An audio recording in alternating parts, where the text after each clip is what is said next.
Assalamualaikum warahmatullahi wabarakatuh. Bismillahirrahmanirrahim. Alhamdulillahirrabbilalamin wa bihi nasta'in wa ala umuri dunya waddin. Wassalatu wassalamu ala asyrafil anbiya wal mursalin sayyidina wa maulana Muhammadin amma ba'du. Yang saya hormati Bapak dosen, Bapak Agus. Yang saya hormati juga teman-teman yang telah menyaksikan video kita kali ini. Pada kesempatan kali ini, saya akan menjelaskan makalah fikih yang berjudul Hukum memotong kuku atau memotong rambut ketika hadas besar atau mencabut bulu dan lain-lain sebagainya ketika hadas besar. Gimana hukumnya? Memang agak sulit kalau melihat dari hukum ini, karena ini hukum ada dua, ada yang bilang boleh dan ada yang bilang tidak boleh. Dalam Ihya Ulumuddin yang dikemukakan oleh Al-Ghazali, itu dalam kitabnya mengatakan bahwasanya memotong kuku atau rambut ketika hadas besar itu hukumnya haram atau tidak boleh.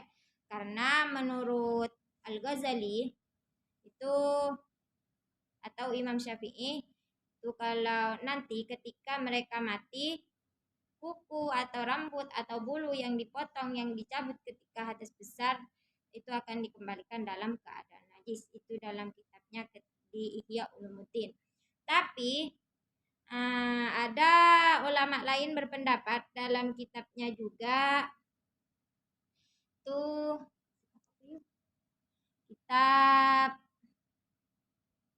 Tufa Al-Habib Al-Bujairimi mengomentari kitab Imam Al-Ghazali itu katanya tidak haram, boleh, karena pada saat kita mati nanti itu hanya jasadnya yang dikembalikan, bukan kuku, rambut atau sesuatu yang kita cabut dalam keadaan najis.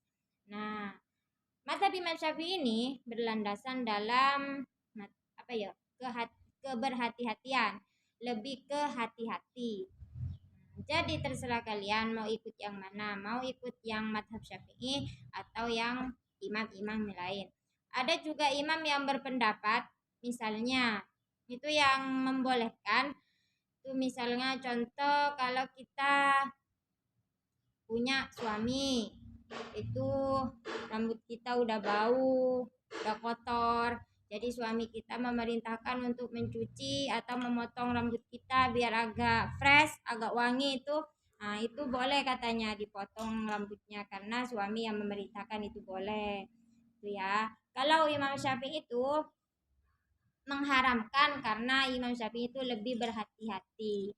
Suruh nunggu suci baru kita memotong rambut atau memotong kuku. Nah, begitu. Terserah kalian mau ikut yang mana. Kalau mau ikut imam yang lain itu boleh. Kalau berlandasannya Imam Syafi'i itu haram. Tapi bukan haram sih. Wala yang bagi katanya di hadisnya itu. Di apa? Wayam bagi disunahkan atau istilahnya gitu. Wala yang bagi tidak diperbolehkan gitu, bukan langsung wala yahrum, wala yang bagi katanya di hadisnya. Jadi terserah kalian itu mau ikut yang mana, mau ikut Imam Syafi'i atau imam-imam yang lain, itu sama-sama benar. Tapi karena kita madhab ini madhab Syafi'i, alangkah baiknya kalau kita mengikuti yang Imam Syafi'i. Itu ya. Mungkin hanya itu yang dapat saya sampaikan tentang hukum-hukum memotong rambut ketika hadas besar atau kuku. Nah, selanjutnya hal-hal yang diharamkan bagi orang yang berhadas besar itu apa saja akan dijelaskan oleh teman saya yaitu Ayu Septiana Buah. Penyaji yang kedua. Baik, saya akan melanjutkan penjelasan dari Mbak Atika. Saya akan menjelaskan apa saja hal-hal yang dilarang ketika berhadas besar menurut kitab Fathul Qorib Al-Mujib. Yaitu ada 4. Pertama, mengerjakan sholat, membaca Al-Quran, membawa mushaf ketika berhalangan, melakukan tawaf, dan berdiam diri di dalam masjid. Nah, kesimpulannya, para ulama mengenai hukum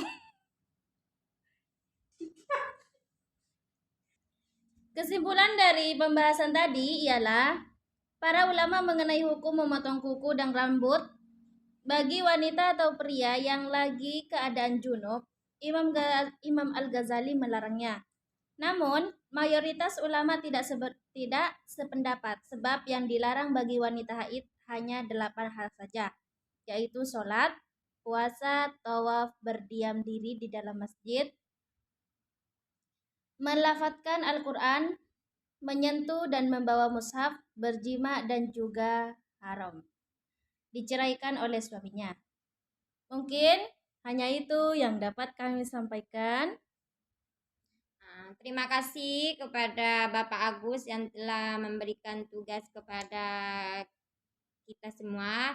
Jadi kita bisa mempelajari dan bisa mengetahui hukum-hukum yang ada di dalam kitab yang sudah dijelaskan oleh imam-imam kita.